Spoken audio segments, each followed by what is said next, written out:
자, 여러분 안녕하세요. 자, 저번 시간에 이어서 레마르크의 소설 서부전선에 이상 없다.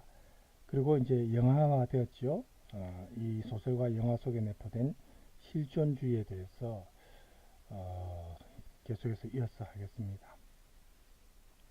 먼저 텍스트를 보기 전에 간단하게 우리가 또 영화에 대해서 소설과 조금 다른 점들이 있으니까 한 5분짜리 제가 준비한 영상인데 잠깐 보시고 그렇게 진행하도록 하겠습니다.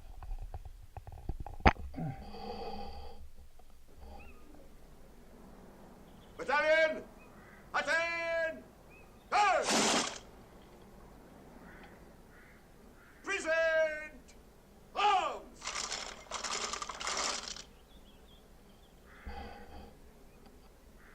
Eyes! There!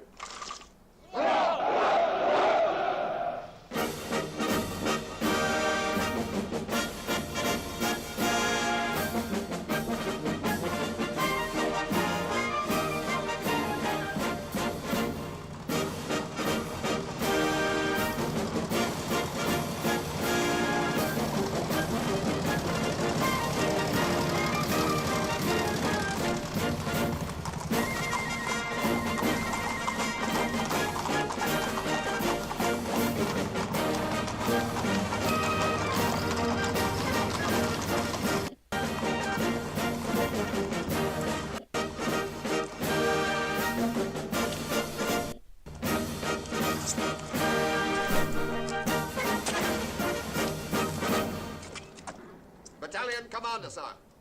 Your Majesty. 독일이 이제 1차 세계대전인데 이때 이제 사실상 현실적으로는 전쟁에서 승리할 가능성이 점점 떨어지는 폐색이 짙은 상황이었습니다. 그죠? 그런데 이제 아마 뭐 용기를 북돋워주기 위해서인지 몰라도 이제 I have the honor to bring you the salute of the 150th Infantry Battalion.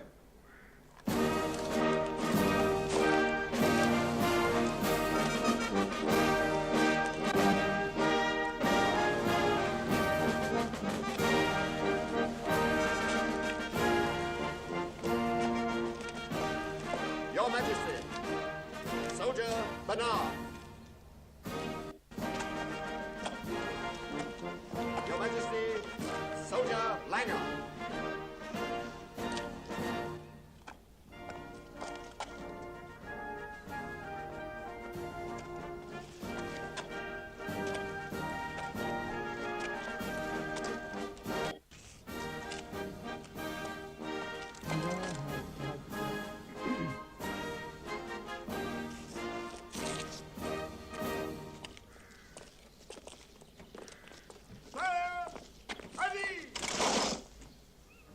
Officers, non-commissioned officers, enlisted men. The men who have received decorations this day have all performed actions worthy of our great cause.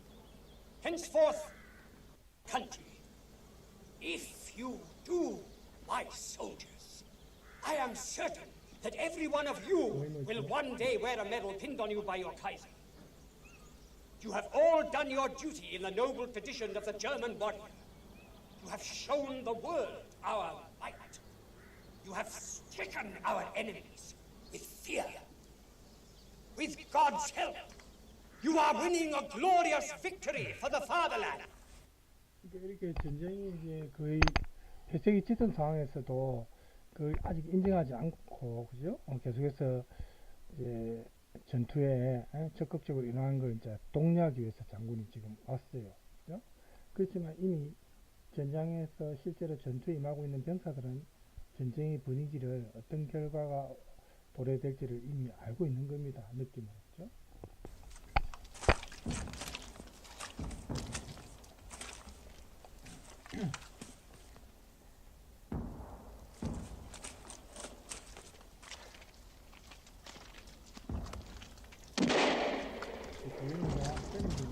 오래되었습니다. 어떤 신상들한테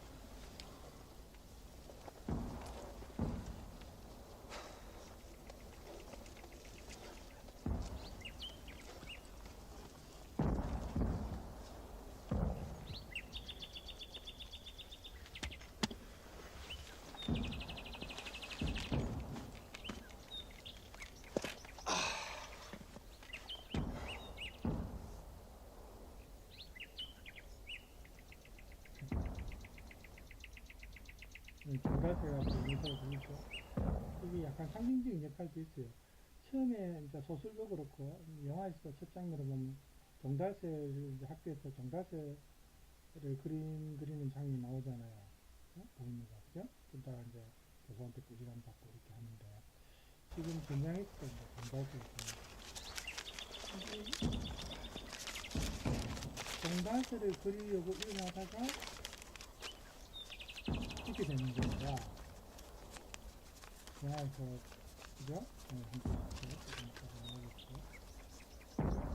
모았죠, 정말. 정달새를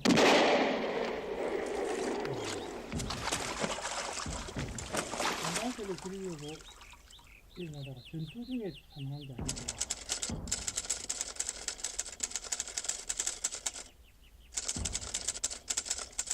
이렇게 짤막하게 그냥 메달리티가 사망했다 이렇게만 그냥 나오는 거죠. 그래서 우리가 참 이런 걸 보면서 정말 허무한 개인의 허무한 죽음을 우리가 볼 수 있는데 이 소설이 물론 자기 고백의 성격을 조금 띠고 있는 보이머라는 그죠? 인물을 통해서 그런 내용은 좀 사실은 얼마 안 되죠. 또 그렇다고 메시지를 담은 고발성의 어떤 작품도 아닙니다. 그래서 이거는 전쟁의 일상성, 전쟁이 없다는 거. 전쟁이 우리가 생각하는 상상하는 그런 게 아니고 실제 전쟁은 이렇다는 거. 전쟁의 어떤 일상성을 그 책을 읽는 독자들에게 보여주려고 한 게 레마르크의 의도인 것 같아요. 그래서 이런 보여주기식 과정을 통해서 정말 죽음과 가까이 있는 이런 병사들에 대한 모습을 보여주고 있고 중요한 건 생존이죠. 그죠? 물론 단순히 생존을 위해서 몸부림치는 이것만이 우리 인간의 본능은 아닙니다. 이런 진흙구덩이 속에서 자기가 찌른 칼에 고통스러워하는 그 프랑스 군병사의 모습을 보고 이제 처음에는 무심결에 자기가 살기 위해서 프랑스 병사가 이제 갑자기 뛰어드니까 자기가 칼로 찔렀지만 보이머가 나중에는 적군 병사가 죽지 않고 오히려 고통스러워하고 있으니까 오히려 차라리 죽었으면 괜찮은데 옆에서 안 죽고 고통스러워하고 있으니까 상처를 치료해 준다든지 이런 어떻게 보면 인간의적인 모습을 보이죠. 그래서 이렇게 전쟁 중이지만 자신이 추구하던 가치, 인간적인 가치를 추구하다가 또 이 적군의 병사도 죽고 나중에 또 이 보이머가 방금 영화에서도 나왔지만 종달새 그림을 그리려다가 또 이 인간적인 가치를 추구하는 장면인데 험하게 죽지 않습니까?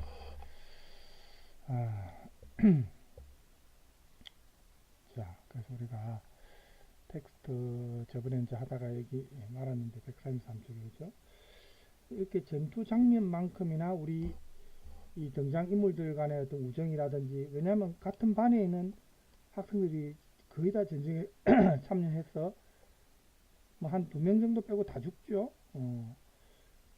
그래서 이렇게 힘든 역경을 이겨내는 장면들 이런 또 유대 관계 이런 걸 보여주기도 하고 정말 순수했던 청년들이 전쟁에 참여해서 처절한 어떤 죽음을 맞이하면서 절규하는 모습 이런 것도 우리가 볼 수 있고 이런 과정을 통해서 전쟁에서 우리 이 젊은 청년들이 정말 누구를 위한 전쟁인지도 모르면서 이렇게 죽어가는 모습이 정말 죽음의 공포, 전쟁의 참혹성 이런 거를 알 수 있게 해준다 이렇게 볼 수 있습니다. 그리고 우리 일상생활과 다름없는 전쟁 속에서 일상이 이렇다는 것을 그대로 적나라하게 보여주는 거죠.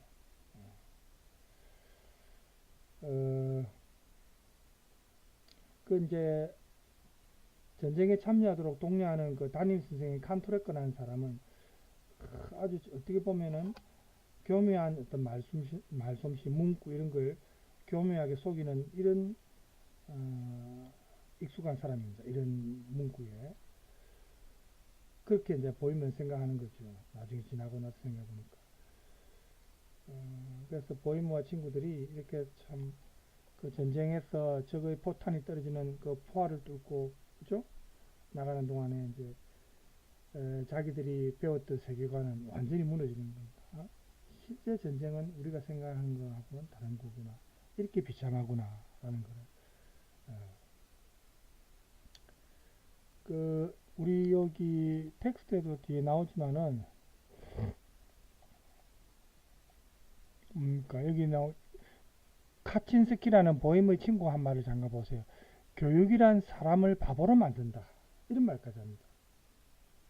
또 전쟁에 참전하기 싫어했던 친구 뱀이라는 그 친구가 있는데 이 친구는 첫 번째 희생자가 됩니다. 자기가 원하지 않는 전쟁에 끌려와서 칸토레크 선생의 설득에 이제 넘어간 거지만 어쨌든 원래 원치 않았는데 와서 지금 제일 먼저 죽게 되는 그런 이제 인물이고 그래서 이 선생이 보이머와 그 학급 친구들의 죽음의 원인 제공을 하는 그런 역할을 하는 사람이 이 칸토레크 교수입니다. 굉장히 권위적이고 국수주의적인 사람이죠.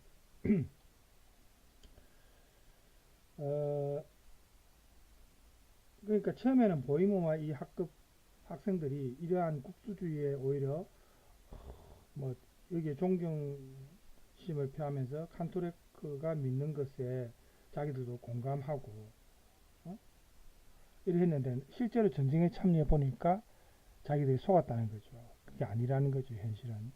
그래서 이 칸토레크가 자기가 전장에 보낸 이 제자들이 죽었다는 소식을 듣고도 슬픈 기색이 별로 없습니다. 오히려 남아있는 다른 또 학생들한테 전쟁 이야기를 하면서 전쟁 교육에 앞장서는 아이들한테 그런 잘못된 가치관을 주입시키는 이런 선생입니다. 이런 선생을 우리가 어떻게 봐야 하겠습니까? 이 칸토레크라는 선생한테만 사실은 죄가 있는 건 아닙니다. 그 당시 전쟁에 열광했던 것은 사실 칸토레크뿐만이 아니거든요. 문제는 이런 칸토레크 같은 사람들을 양산하는 그 당시의 시대적인 분위기, 광적인 어떤 1차 세계대전 당시 독일 제국의 어떤 분위기, 사회적 분위기, 이게 전쟁을 지원하는 분위기였습니다. 그래서 칸토레크 같은 사람이 이제 많아진 거고, 이 학교의 교실뿐만 아니고 그 당시 독일 제국 거의 모든 학교 교실에서 칸토레크 같은 그런 선생들이 학생들을 전쟁에 참여하도록 독려하고 이렇게 했다는 겁니다. 그러니까 결국 우리가 어떤 비난을 해야 한 대상은 그 당시 전쟁을 이런 광적인 분위기로 몰아가는 시대 분위기나 또 광적인 전쟁을 필연적인 것으로 이제 만드는 그런 우리 인간 내면의 잘못된 욕망. 전쟁을 통해서 이익을 얻는 사람은 몇 명 되지 않죠. 뭐 지도자라든지 정치인들입니다. 주로. 희생은 주로 국민들, 그 중에서도 젊은이들이 희생을. 우리나라도 마찬가지 아닙니까? 그죠? 지금 우크라이나 사태도 마찬가지고, 실제로 죽어나가는 것은 젊은이들이고, 고통받는 사람들입니다. 지금 이제 이, 뭡니까, 윤 정권, 이 정권도 지금 뭐 보면 군대에 갔다 오지 않은 사람들이 너무 많아요. 자기들은 군대에도 갔다 오지 않은 사람들이 전쟁에 대해서 뭘 안단 말입니까? 군인에 대해서도 잘 모르는 사람들이. 실제 전쟁 나면 제일 먼저 도망갈지도 모를 사람들입니다. 그죠? 자, 그래서,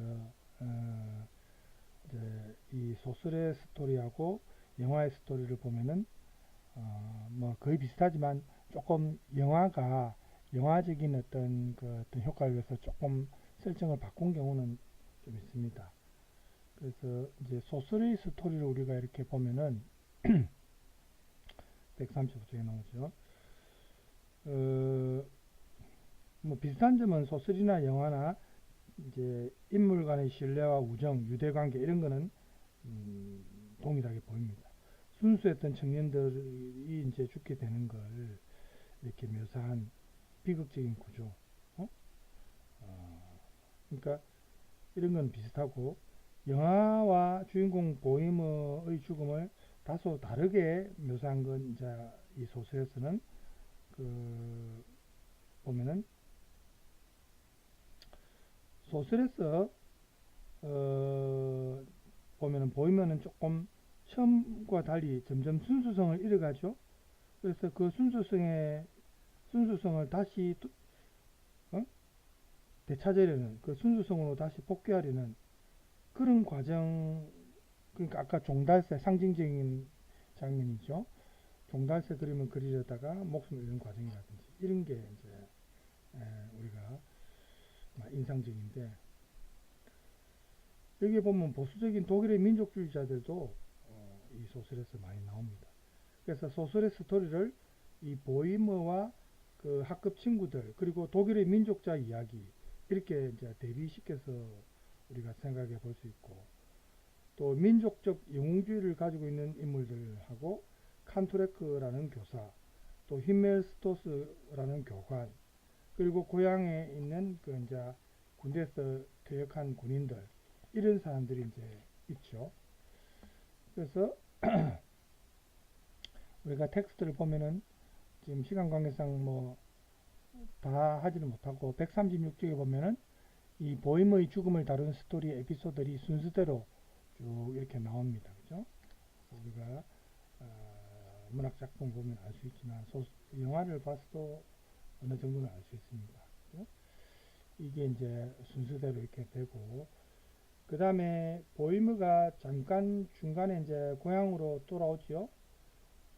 그런데 보이머가 귀향하는데 뜻밖에도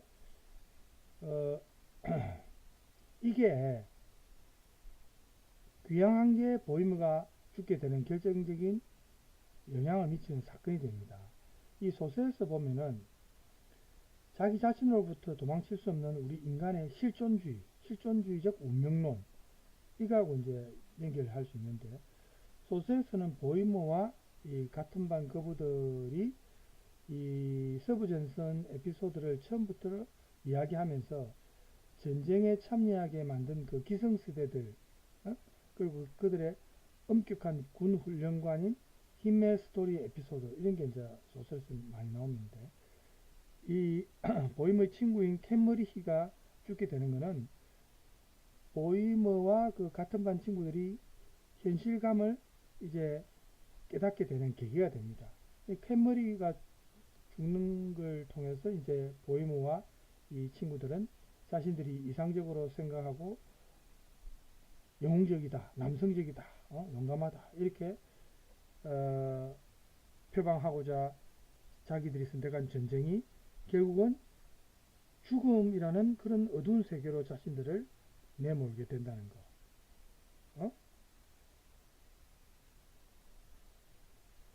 그걸 이제 점점 인식하게 되는 거죠. 그러니까 다리가 절단된 그 캔머리 군화를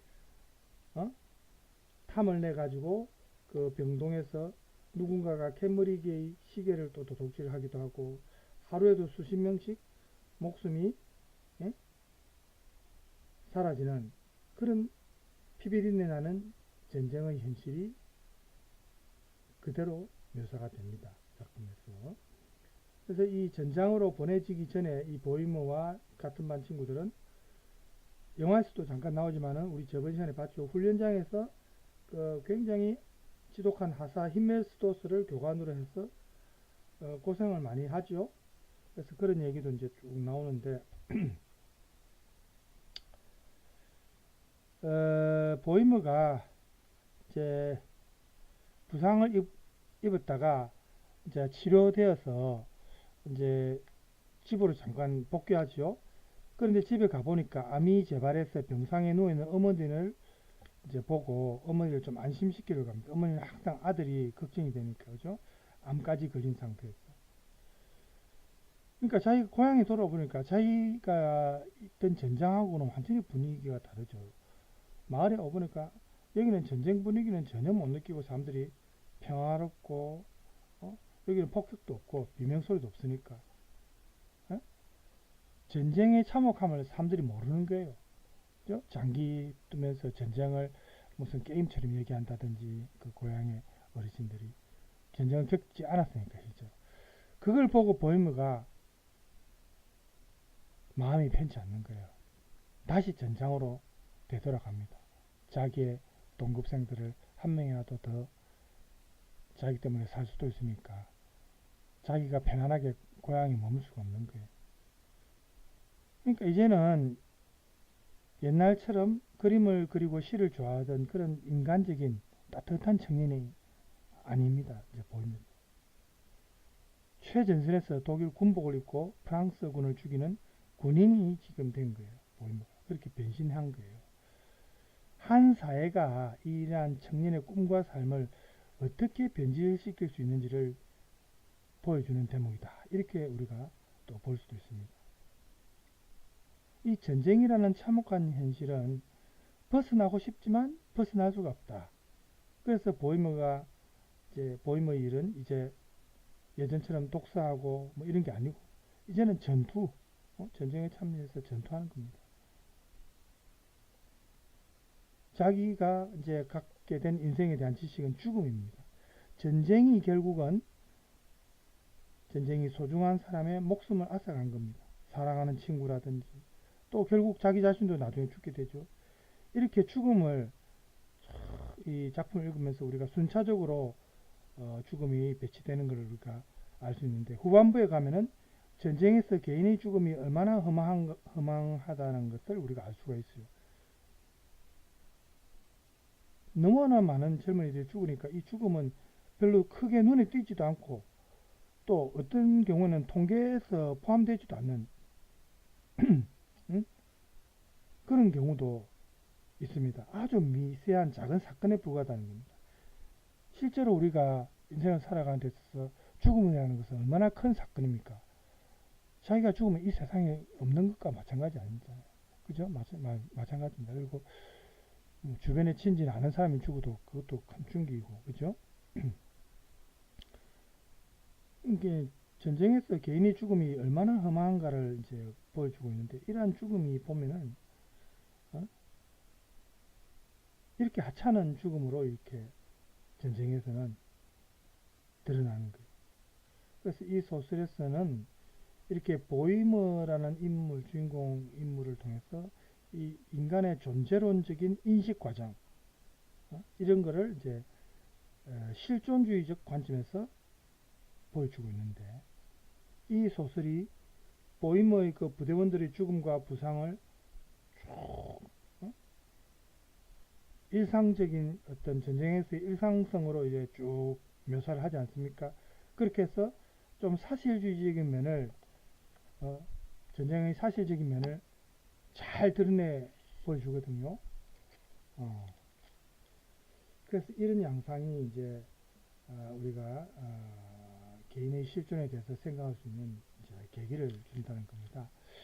그 뒤쪽으로 잠깐 또 넘어가겠습니다. 여러분 텍스트 139쪽에 보면은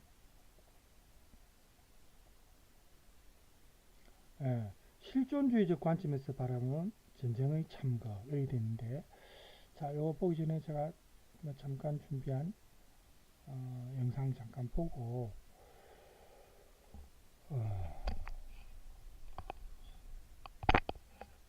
They attack our trench, we attack their trench. And then to keep the score even, they will attack our trench once again.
우리가 요즘에는 워낙 뭐 전쟁 영화도 또 뭐 많이 많고 또 뭐 CG라든지 뭐 뛰어난 테크닉으로 사실적인 그 묘사를 많이 하고 그다음에 뭐 심지어 SF 이런 이제 비현실적인 과학 영화도 많이 나오고 그죠? 그러니까 이런 전투 장면에 대해서 뭐 좀 뭐 충격적이거나 이런 건 없습니다 사실은. 그렇지만 1차 세계대전이라는 어떻게 보면 현대전의 시초지요. 그 전까지 그렇게 싸우지 않고 뭐 원시적인 무기로 칼 같은 거 화살 이런 걸로 싸우다가 이렇게 총이나 폭탄 비행기가 등장하고 이게 이제 1차 세계대전이 근대 현대 전쟁의 첫 시작 아닙니까? 이렇게 대량으로 살상이 되고 이런 전쟁은 이제 처음이었거든요. 그래서 이제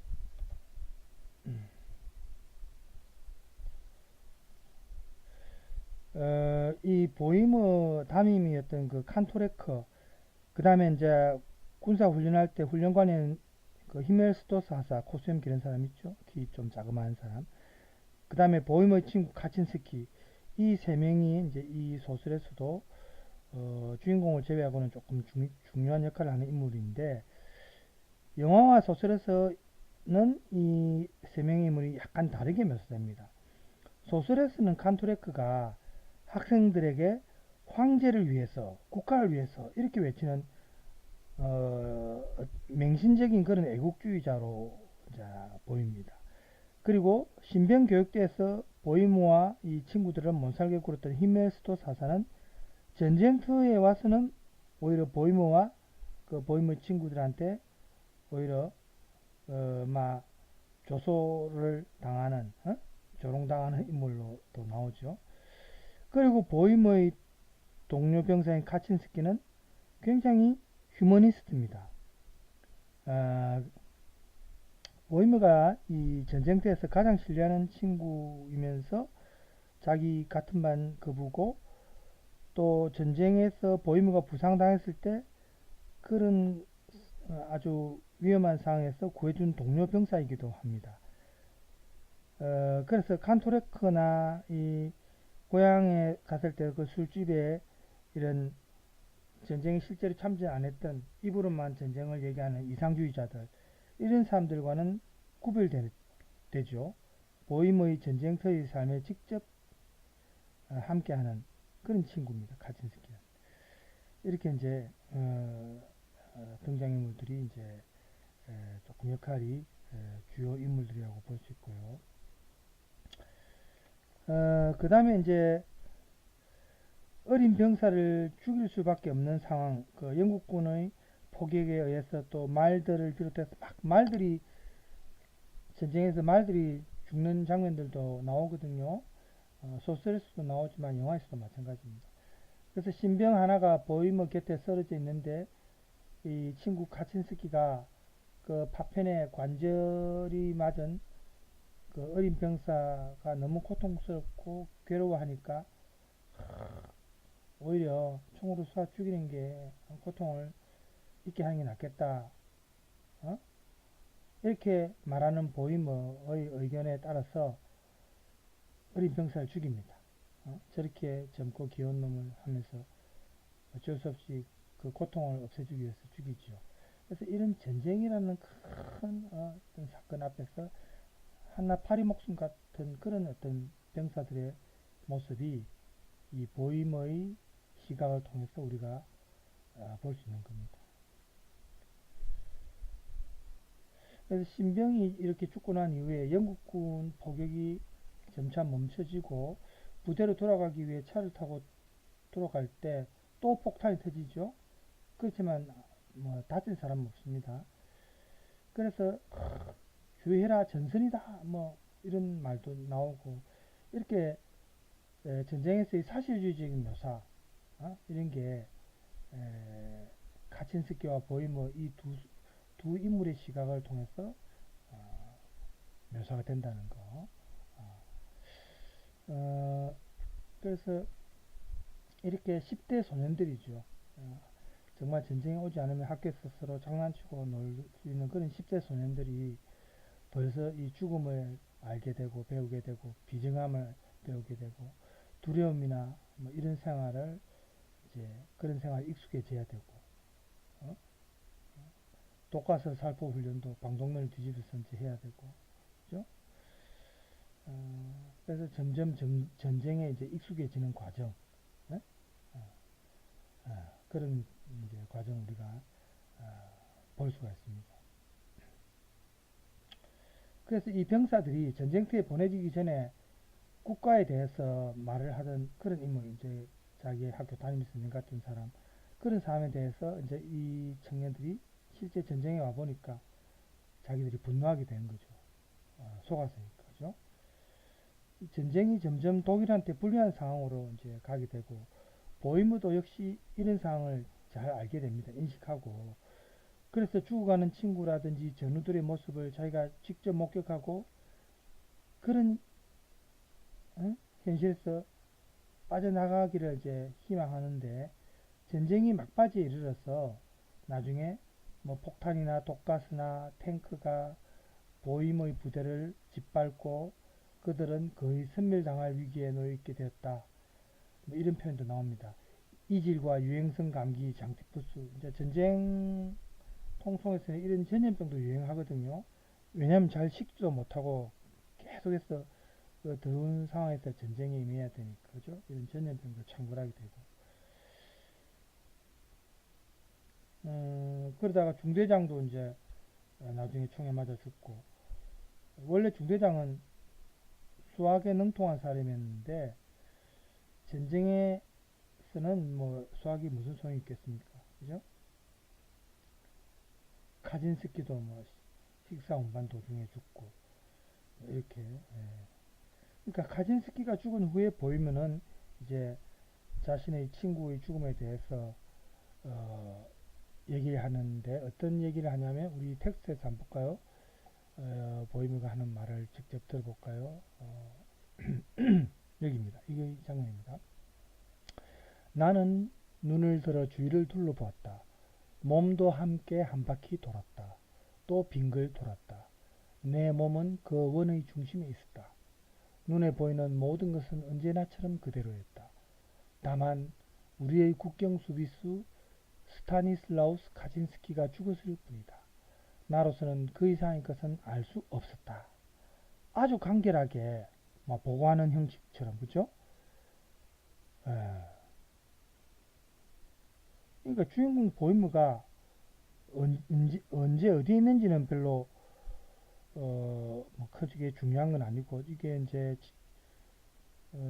카진스키가 이제 죽은 거에 대해서 이제 보고하는 형식인데, 이 보이머는 지금 보면 자기가 어디 있는지 뭐 정확하게 밝히지도 않죠.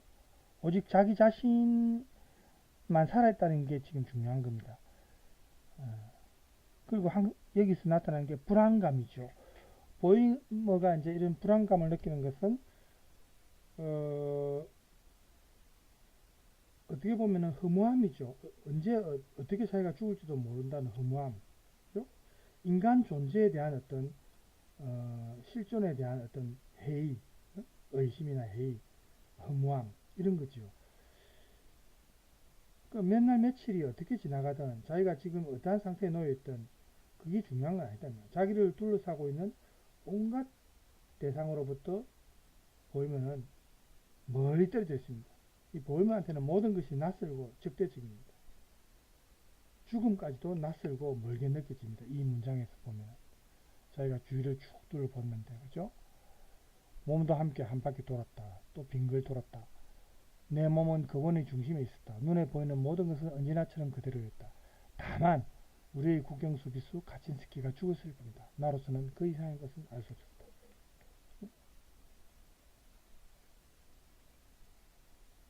이 보이머가 전쟁이 정말 영원히 끝날 것 같지 않은 그런 지금 서부전선 아닙니까? 이 서부전선을 지키면서 많은 친구들을 잃습니다.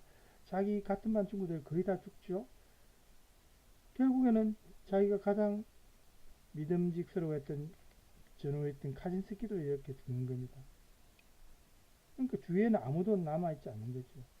오랜 세월 동안 이 보이머를 이끌어온 삶은 이 전쟁터에 이제 있는 겁니다.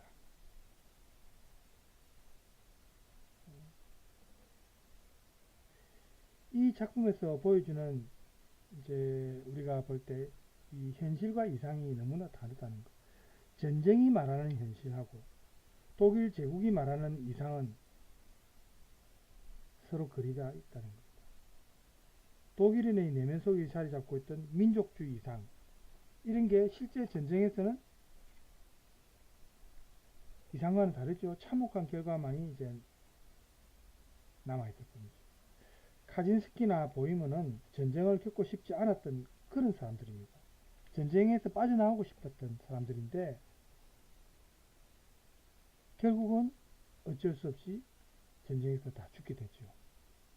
이게 잊혀져 버린 전쟁의 현실입니다. 1차 세계대전은 이제 오래되어서 사람들의 기억 속에 다 잊혀져 버렸거든요.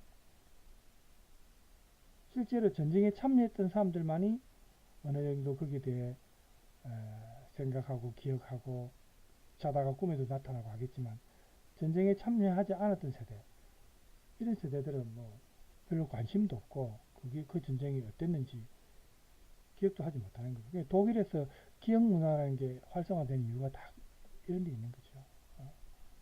그죠? 추모 시설이라는 걸 그대로 보존하고 또 강제 수용소, 2차 세계대전 때 유대인들이 학생을 됐던 강제 수용소도 그대로 보존해서 그런 적나라한 그 당시의 만행, 나치의 만행이라든지 잘못된 것을 그대로 보여주고 후세들이 그걸 보고 깨닫고 다시는 이런 전쟁이 일어나서는 안 된다. 이런 유대인 학살, 홀로코스트가 있어서는 안 되겠다는 것을 잊지 않도록 하기 위해서 이런 추모 시설이나 기억 문화가 발달된 거 아닙니까?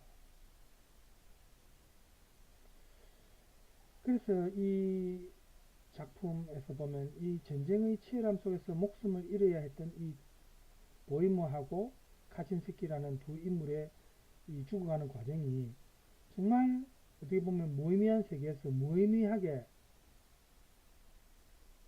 죽어가는 모습이거든요.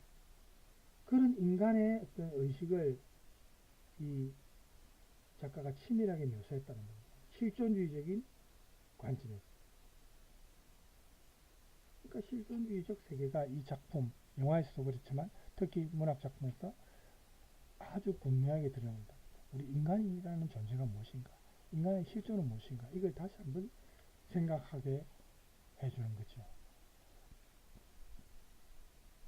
벌써 40분이 됐네요. 오늘로서 어쨌든 이 작품은 제가 마칠 겁니다. 지금 뒤에 보면은 우리가 140, 텍스트 142쪽에 보면 영화 속에 나타난 사실주의 요소와 강조된 실존주의 요소, 이제 이게 어떻게 보면 이제 우리가 남아있는 마지막 부분입니다. 그래서 영화와 이렇게 비교를 할 때 소설에서 재조명될 수 있는 특징은 실존주의가 사실적인 내면 묘사와 함께 존재한다. 그런 점인데 영화는 실존주의 세계가 좀 더 강조됩니다. 영화에서는. 그죠? 우리가 영화를 보면서 인간의 존재에 대해서 더 생각을 하게 됐죠. 그 당시 유럽이 전쟁에 열광하는 분위기가 지배적이었는데 이 독일이 자기들이 한 달 이내에 적국을 제압하고 승리할 거라고 처음에는 그런 환상에 빠져 있었어요. 그래서 전쟁에 적극적인 모습을 띄었지만 아까 그 담임 교사도 학생들한테 전쟁에 참여할 걸 독려하고 또 교실 밖에 종달새를 스케치하는 보이머를 따로 불러서 질책하는 장면, 이런 거는 이제 소설에는 없는데 영화에서만 있거든요. 이제 약간 다른 부분이죠. 그러니까 이거는 영화에서는 그 당시 전쟁의 분위기를 생생하게 보여주기 위해서 삽입한 장면이겠죠. 또 나중에는 칸토레크마저도 전쟁이 끝날 무렵에는 국민병으로 편입되어서 그 전쟁에 나갑니다. 그만큼 독일이 이제 거의 패전 위기에 몰렸을 때겠죠. 그러니까 자기는 오히려 제자들한테 좀 편한 직책을 애걸하는 장면이 작품 소설에는 나오는데 영화에서는 빠져 있습니다. 이런 게 이제 조금씩 다릅니다. 또 소설에서는 카페에서 우연히 만난 사람이 퇴역장교지만 영화에서는 보이머의 아버지 친구들 이렇게 나오죠. 이런 게 이제 조금 다릅니다만은 큰 흐름이 이제 다르진 않지만은 이제 영화와 소설은 조금 영화에서는 영화적 어떤 특징을 살리기 위해서 조금씩 장면을 바꾼 게 일부 있습니다. 부상으로 고향을 찾은 보임에게 전쟁에 대해서 긍정적인 예상만 하는 그 고향의 어떤 분위기 이런 게 보이머가 볼 때는 정말 좀 답답했겠죠. 이건 영화를 보는 관객도 마찬가지 아니겠습니까? 전쟁에 대해서 지나칠 정도로 긍정적인 분위기, 전쟁을 모른다는 거예요. 자기들이 참전을 안 해보니까. 실제로 전쟁에서는 하루에도 몇십 명, 몇백 명씩이나 죽어가는 병사들이 있고 전방에서는 그랬는데 후방에서는 그런 걸 모르는 거예요. 보이머 학급 학생이 한 20명인데 그 중에서 탈영했던 한 명하고 정신 이상 증세를 보였던 한 명을 제외하고는 나머지는 전부 전쟁터에서 죽습니다. 이렇게 1차 세계대전의 어떤 참혹함이 선명하게 이제 나타나는데 영화는 이런 전쟁의 참혹한 모습을 정말 어떻게 보면 뭐 일개 병사에 불과하죠. 보이머라는 주인공이 이 보이머의 시각을 통해서 이제 보여주고 있는데 보이머는 사실 중요한 뭐 전쟁 지휘관도 아니고 큰 공을 세운 인물도 아닙니다. 전쟁 당시에 죽어나갔던 수많은 병사 중에 한 명입니다. 그렇다고 전쟁에서 큰 활약을 한 인물도 아니거든요. 그런 보이머라는 주인공을 내세우면서 강조하고자 했던 게 뭐겠습니까? 1차 세계대전의 참혹한 상황을 정말 있는 그대로 사실적으로 묘사하려고 한 게 의도죠. 전쟁이라는 이런 큰 재앙 앞에서 우리 인간이 한낱 파리 목숨에 불과하다. 일개 병사들은. 이게 실존에 대한 인식이죠. 전쟁에 대한 어떤 실존, 전쟁이라는 어떤 실존적 상황에서 개인이 파리 목숨에 불과하다는 겁니다.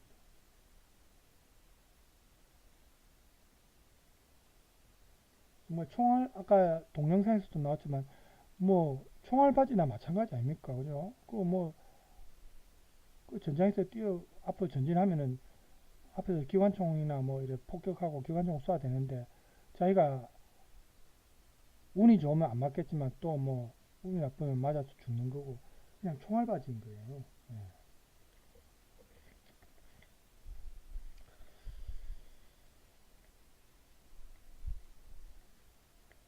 자, 지금 우리가 이제 시간상으로 이제 마무리를 이제 할 때가 됐는데 우리가 이 영화를 보면서 생각할 수 있는 게 과연 이 병사들이 무엇을 위해 싸우는가? 국가를 위해 싸우는가? 혹은 그 당시 독일 황제 제국이니까 황제를 위해서 혹은 가족을 위해서? 그 답변은 결국 보이머가 프랑스 병사를 죽음에 이르게 하는 장면에서 우리가 알 수 있는데 보이머가 어떤 뭐 거창한 뭐 국가나 뭐 황제를 위해서나 가족을 위해서나 이런 거창한 가치를 위해서 살인한 게 아니죠. 자기가 죽지 않기 위해서 칼을 들이밀은 겁니다. 단순한 거죠. 네. 거창한 뭐 캐치프레이즈 아닙니다. 부상을 입어 집으로 돌아온 보이머가 마음이 안 편한 거는 가족들이 전쟁의 참혹함을 잘 모르고 마을 사람들은 보니까 평화롭게 차를 마시면서 전쟁에 대해서 무용담처럼 자기들은 직접 참여 안 했지만 이야기하고 또 보이머가 다니던 학교 칸토라크 선생은 아직도 그 다른 학생들을 전쟁터에 내보내려 하고 또 전쟁터에 자기가 보낸 걸 자랑스럽게 생각하고 뭐 이런 걸 보니까 자기가 예전에 살았던 그 마을이라는 그 사회 일상에 대해서 자기는 좀 이질감을 느끼는 거예요. 전쟁에 대해서 오히려 전쟁터가 동질감을 느끼고 자기는 이제 마을로 오니까 이질감을 느끼는 거예요. 이 사람들이 하는 이야기를 들어보면 독일이라는 국가와 승리가 이야기거리고 죽어가는 병사들 개인에 대한 이야기는 없는 거예요. 자기 아들이 혹은 자기 제자가 자기들의 이웃이 전쟁터에 몰려서 죽어가고 있는데도 아무도 여기에 크게 주목하지 않는다는 거예요. 국가가 있고 국민은 존재하지 않는다는 거죠. 국민이 전쟁의 소모품처럼 되어버린 거예요. 그래서 보이머의 어머니도 역시 국가와 민족의 시야를 벗어날 수 없는 독일인이죠. 그래서 보이머 어머니가 프랑스 연을 조심하라 당부하는 말이 나옵니다. 프랑스가 이제 적국이었으니까 어머니 입장에서는 그렇게 말했겠지만 보이머는 좀 당황스럽겠죠. 저번 시간에 이제 동영상에서 잠깐 나왔지만 보이머가 하룻밤을 보낸 프랑스 여인은 자기 어머니가 말한 것처럼 부정적인 건 아니었거든요. 빵 하나가 소중했던 그런 인간에 불과했다는 겁니다. 식량이 부족한 거죠. 그래서 이런 걸 보면서 우리가 우리 인간의 사이를 가르는 이런 편을 가르는 국가라는 존재는 과연 무엇인가? 민족이란 무엇인가? 우리 인간의 삶과 죽음이라는 이 보편성을 극복할 만큼 국가가 우선권이 있는가? 이런 생각도 들 수 있고요. 또 전쟁터에서 죽은 그 친구 캠브리의 어머니는 아들의 죽음을 받아들이지만 굉장히 혼란스러워하고 또 캠브리가 고통스럽게 죽었는지도 물어보는데 차마 이걸 말하기 힘들었겠죠. 보이면은 그래서 이 친구 어머니와의 만남이 결국 보이머가 다시 전쟁에 참전하는 계기가 되는 겁니다. 또 다른 캠브리라는 희생을 막기 위해서라도 보이머는 이제 전쟁터로 복귀를 결심하는 겁니다. 자기 스스로 희생을 함으로써 참다운 의미를 얻고자 하는 어떻게 보면 초인적인 면모인데 전선으로 돌아간 보이머가 자기 선임인 그 캣하고 다시 만나고 자신의 친구들도 몇 명 만나고 힌멜스토스의 전사 소식도 듣습니다. 그래서 이렇게 많은 친구들이 죽고 점점 이제 나이 어린 신병들이 전쟁터에 오고 전쟁 물자는 부족하고 이 와중에 보이머한테 힘이 되었던 선임병 캔마저도 죽죠. 영화에서는 나이 든 사람들로 나이가 굉장히 많은 사람은 나오죠. 이 캣이 죽습니다. 그래서 이런 걸 보면서 이제 보이머가 절망합니다. 그래가지고 나중에 전투가 다시 시작돼서 참호에서 숨은 병사들을 아까 신병들을 다독이는 장면 제가 아까 보여준 영상에서 여러분 봤죠. 이렇게 다독이던 보이머가 학교 다닐 때처럼 종달새를 그리다가 종달새를 보기 위해서 이렇게 일어서다가 총에 맞아 죽죠. 친구들처럼 총에 맞아 죽습니다. 전쟁터라는 것이 이렇게 여전히 비극적이고 이런 비극적인 실존, 실제 존재죠. 실존을 인식하는 것이 결국 보이머의 죽음을 통해서 우리가 결말을 맞이하게 되는데 이 마지막 장면이 그래서 좀 여운이 사실은 더 남습니다. 그렇죠?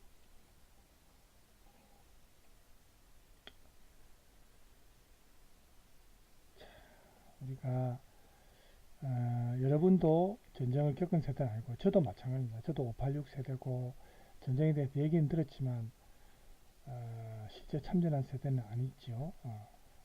전쟁에 참전했던 사람들은 그 전쟁 이후에도 트라우마로 고생한 사람들이 많거든요. 우리가 영화나 이런 걸 통해서 보면 그런 사람들이 많죠. 그만큼 그 남은 인생을 지배하게 된다는 겁니다. 전쟁에 대한 체험이. 그렇죠? 전쟁에 대해서 쉽게 얘기할 수 없다는 겁니다. 어쨌든 우리가 오늘 저번 시간과 오늘까지 다룬 이제 두 번에 걸쳐서 다룬 이 작품 소설 서부전선이 이상 없다. 그리고 영화로 나타난 서부전선이 이상 없다. 이렇게 비교를 하면서 결국 우리 인간이란 존재는 무엇인가? 인간의 실존에 대해서 한 번 더 생각할 수 있는 그런 계기가 되지 않았냐 하는 생각이 듭니다. 벌써 50분이 넘었네요. 자, 이 정도로 해서 오늘 서부전선이 이상 없다를 마치고 다음 시간에는 다른 작품을 통해서 또 여러분과 만나도록 하겠습니다. 자, 여러분 긴 시간 열심히 들어주셔서 감사드립니다. 남은 시간 평안하게 보내시기 바랍니다. 수고 많았습니다.